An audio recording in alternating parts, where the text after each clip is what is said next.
We're off.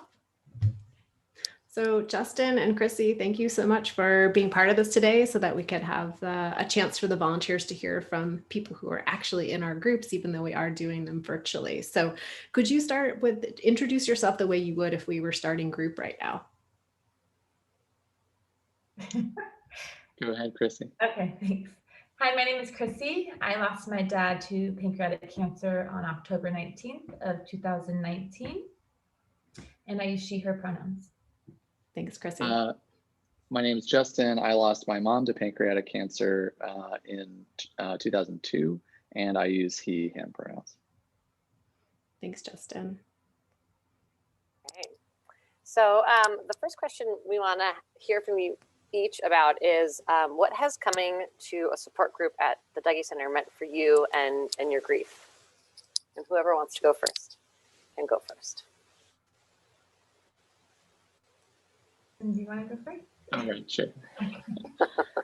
Got it. No, I'll go. Yeah, what has it meant to me? I had, kind of a unique situation because my mom died a long time ago, and I was pretty young. I was 19. And I didn't really get the chance to process it at the time because I had to kind of immediately switch over to survival mode. And so I had kind of buried a lot of it and not really thought about a lot of what her dying actually meant. And so the Dougy Center has been this great place to kind of experience some normality in my grief, like understand a little bit what, I maybe went through without realizing it. And that's been pretty powerful. And it's also been really great in terms of also just normalizing my experience. Like, this does happen to people, and, learning that people get through it, and that there are healthy ways to do that. How about you, Chrissy? So I started coming to the Dougy Center 5 days after my dad passed away. And at first I was kind of nervous sitting in the parking lot, not sure if it was a place for me because I had never done a support group. So when I walked in, I was greeted by Jana, and minutes after sitting in that circle, I just knew it was a place where I belonged. Sitting among many strangers was a little bit nerve-wracking, but knowing that they were not strangers anymore, they were fellow grievers, just it was an instantaneous connection. And just being able to thrive in those group sessions with other people, sharing stories, feeling heard and understood, feeling like the Dougy Center creates such an inclusive and safe space. It just feels very valuable for the people who spend their time as volunteers or other grievers who just show up. And sometimes people will show up in a sense of wanting to just be there, and some people show up to talk, and it just feels so welcoming. And I just really appreciate that so much. It's just something I've never experienced before. Grief is something that's never hit me the way that it has, losing someone so significant in my life.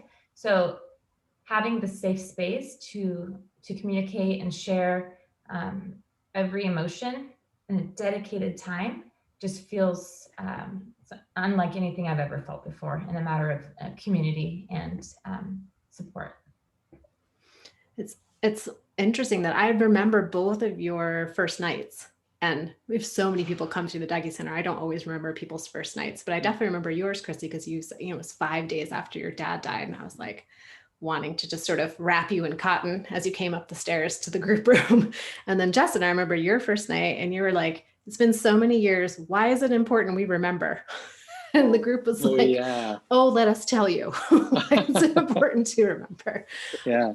And so I wonder, thinking about that the group can be so powerful, whether it's 5 days after a death, or it can be almost 2 decades after a death, and it can still be really meaningful. Are there specific things about the actual group that you find to be helpful? I mean, because you mentioned a little bit about this, and there may be more to say, but for you, Justin, are there specific things about the group, and thinking too about our volunteers, who are listening to our conversation tonight? Yeah, I think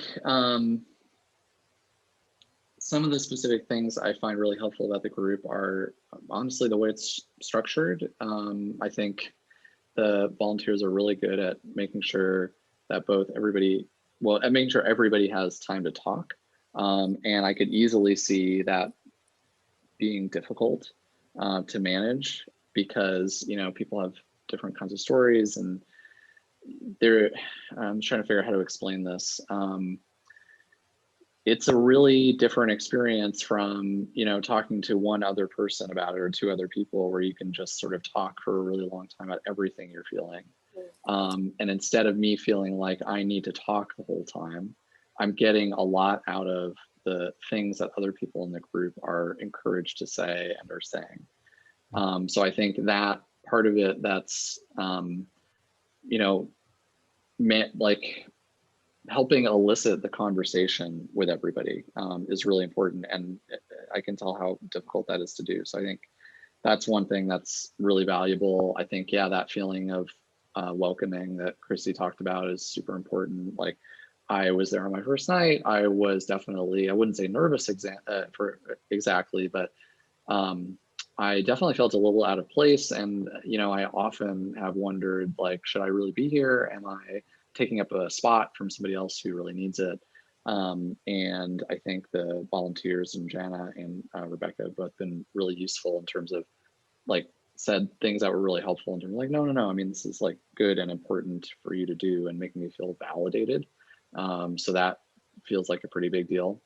And I think, some of the moments at the end where we're going around and sort of, lighting the candle or doing the closing out ceremony, that feels like grieving this stuff is very messy and difficult to do, and having some rituals and guidelines about it is very meaningful and helpful to give you something to kind of hang on to while you're dealing with this stuff. Thanks, Justin. It's nice to know that shushing people and having structure are very helpful parts of the group. But not in a mean way. Like, No. It's all very, like, it's all done very, it's nice. It's wonderful. How about you, Chrissy? Just to touch on the shushing part, I'll still never forget my first and only pause that I got from group, because I was kind of talking like as a we, and I was like, oh no, I was just rambling. So I appreciate that, because you want that inclusive, safe space, and I really appreciated Kate for just kind of giving me the pause, and it was very respectful and just set the tone. So I love that. Something that I think is really cool about Grief Group is that I spend a lot of my time with children as my day job, and then with adults coaching CrossFit. So I'm very much in like people's faces throughout the day. So I try to keep this uplifting attitude and stay positive. But when I'm feeling very heavy inside and I just want to release, I don't feel like I have the space for that. So oftentimes I'll get home at the end of the day and I just let it out. And I won't call people per se, but I just know around the corner is the Dougy Center, and I can have that allotted time to just feel everything. And sometimes I'll show up happy, and sometimes I show up just bawling my face off, and it just feels like that come as you are it's amazing. So knowing that I have that time for the release, it's just beautiful. So that takes up a lot of that heavy weight on the shoulders. It's just knowing that the Dougy Center is there is great. And Justin, you mentioned about learning through other people's experiences. I still have a very significant moment where I learned about who are my people for grief. People that are my people might not be my specific person for grief. And so knowing that I can learn through other people's experiences as they share their stories, it's just, there's so much out there for you to gather from group that that is also very special. And I love Valenka's grounding in the beginning, because that's something that I don't often do on my own. So knowing that that's going to set the tone for group and just kind of channel in, whether it be music or just sound, or using your imagination to walk through a little, through the beach or wherever you want. Just having that moment of grounding I really appreciate that as well. those rituals that both of you said, like the opening, the closing, and then also knowing that the structure of like, okay, I can really connect, Justin, with what you're saying too. Like, I know that I'm not going to go into depth with everyone like I would with on a one-on-one conversation, right? Which can be really nice to have that long, hour-long conversation, but there is so much processing that sounds like both of you have talked about that can happen when you're not speaking. And actually, it's not even someone's talking about your person who you're grieving, right? It's someone else talking about their own experience, their own grief. And just by hearing them and seeing their process, it like informs yours, right? You both. Oh yeah. Oh, I was just gonna say, sorry, a couple of really quick things, and what you're saying is like, and that's what for me is helpful because it makes it feel normal, right? And the other thing I was gonna say too, just Chrissy kind of talking about being able to show up and feel whatever you feel like. For me, it's helpful in that way, in a kind of different way, which is like, you know, like earlier in the day of a lot of Dougy Center meetings, I'm like, I got so much other stuff to do. I'm not gonna go. I got, a bunch of other things. I'm not gonna engage with this right now. And, I pretty much invariably talk myself into, oh, let's just go and, kind of participate. And if I don't feel like saying anything, I don't have to.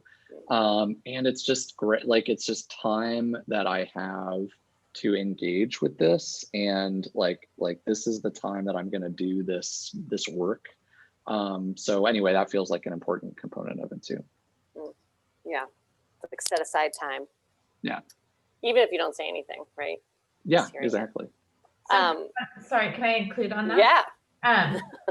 Something on that note of the accountability. So I come to grief group for myself because I know that I need it and I want it. It helps me.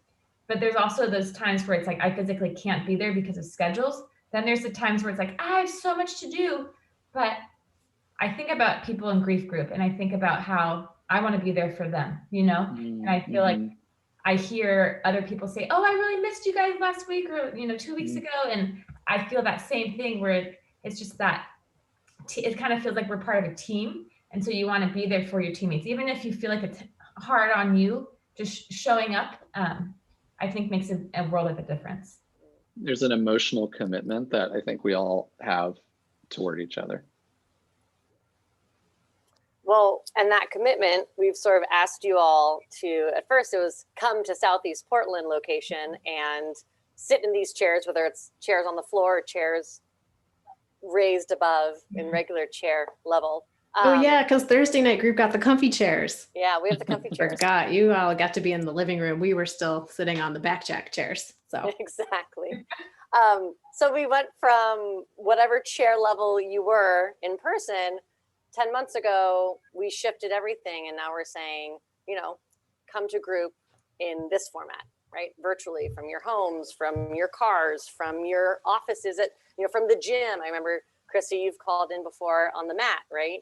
So I'm just sort of wondering if you could sort of describe sort of the virtual groups versus when we met in person, and what's that like? Do they work? This virtual thing that we're doing, and just sort of talking about those two, the differences and your experience with both of them.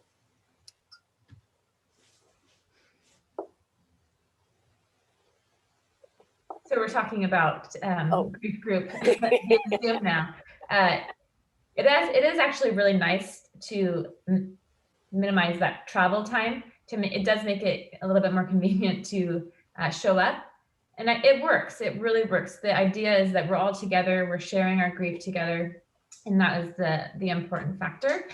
So I feel like it does work a lot. It's different, like cutting people off, but it also gives people the time to be there if they want to turn off their screen.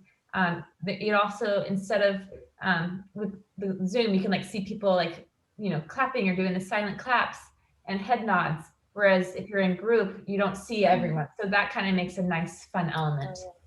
But I will take group any way I can. Yeah, it's great. I think the virtual groups work really well. Like Chrissy said, you get some advantages from the technology, and it makes it really accessible to people. I mean, you can join if you don't happen to be in Portland, and whether that's permanent or temporary, but that's great to be able to do that. I certainly am excited to meet in person again, but these are working really well, and I think it's a great model. So. Chrissy, I love what you said about like when we're all in these little tiny boxes, you can see everybody nodding their head or doing their clap or going up in the chat, where in group you could really just see, you know, this like slice of the pie that was across the way from you in the circle. So, or the ground if you're looking down because you can't. right. Or your face is buried in your tissue or whatever's happening in that moment. Well, on Zoom, we get to have the frozen cry face. So I probably have had a frozen cry face many times, but it's part of the package. Well, thank you both so much Yeah. for signing on for more Tiny Boxes time today to, you know, to give a little window to the volunteers of what it's been like to be in these young adult groups, both in person and virtual. I really appreciate it. Yeah, thank you. Thank you. Thanks, volunteers. It's awesome. I mean, it's so important to me. So. Thank you. Okay, I'm going to press stop record.